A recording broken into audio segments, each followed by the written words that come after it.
So I'm here with SuperKayce at the Calgary Expo. Thank you for doing this interview with us. Yeah, no problem. Alrighty. So you started cosplay in 2009 at a Superman celebration, right? Correct, yep. Perfect. What made you start?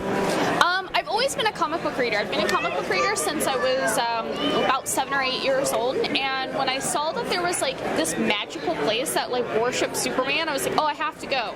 And then online I noticed that there were people in costumes on the website, and I was like, oh, I can dress up as my favorite character. So I just did this super crappy Supergirl costume, and then I don't know, I felt awesome in it. It was super crappy, like bedsheet as a cape and stuff, and I felt awesome in it, and then I just kept going ever since. So it's easy to pick comic book characters, you know, there's like a bajillion of them, so. That there is. Speaking of that, you've dressed up as a wide range of characters, even obscure, at least from traditional cosplay, like Astrid from How to Train Your Dragon. Correct.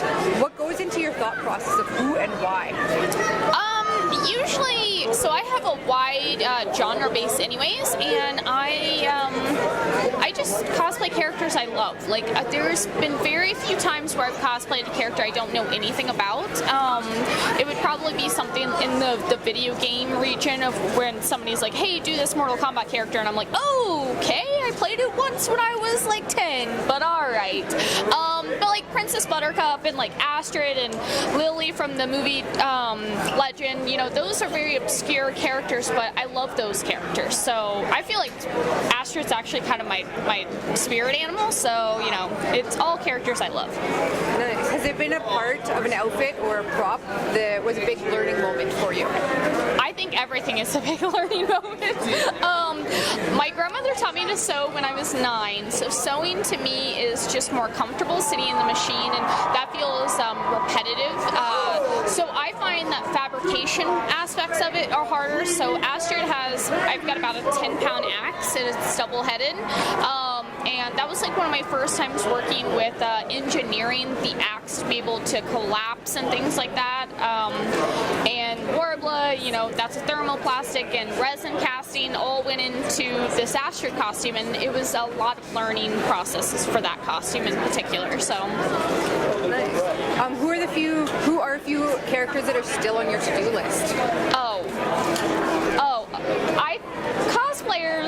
Cosplayers, we do this once, and we have about a 30-page list on our phone, right? So who's your number one, if you had? If I had a dream costume, it would be an anime character. Her name's Ursa Scarlet from Fairy Tail, and she is an armor master, so she wears this huge ball gown, but it's all made out of armor, and then she's got wings, and then she has floating swords around her. So if I could do the impossible, that's what I would do. Nice. So I guess you just kind of answered if you could live the life of one of your cosplay characters in their world, who and why? I mean, it would probably be, well, I would want to pick somebody who's a super potato, you know, so that I could just like lay on the couch and eat snacks all day. Not anybody that has to go fight crime, because, you know, that just seems like a lot of work. That would be. So which characters have you brought to the show this weekend? This weekend I did Red Hood from the Gotham universe. He's one of the Robins. I brought Belle from Beauty and the Beast, Valkyrie, which is from the Thor Marvel universe, and then Princess Buttercup today. Nice. Is there an outfit that is a high demand from fan requests? It's probably Hulk Hogan. Yes, I cosplay Hulk Hogan, mustache and all, and that's probably the one where when a show reaches out or a fan reaches out, they're like, hey, can you wear Hulk Hogan to this show? And I'm like, I don't know why you guys like Hulk Hogan so much. It's an Amazon Prime costume. I Amazoned everything, and then I just cut off the sleeves of a t-shirt. Nice. Amazon's the greatest. So you also do a lot of charitable events. How did you get involved with those, and which programs are you assisting with right now? We're assisting with Make-A-Wish a lot.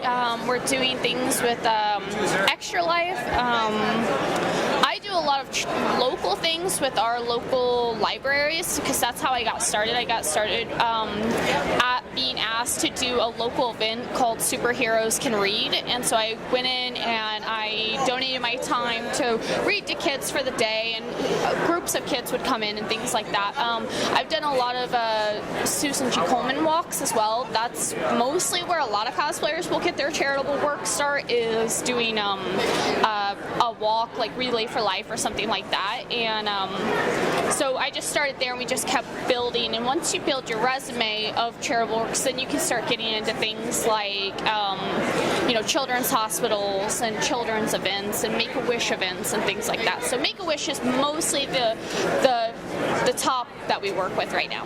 Nice. So when you're not cosplaying, what do you do? Sleep? If I'm not cosplaying, I'm probably working on costumes. I have 2 cats and a dog. I love being with them.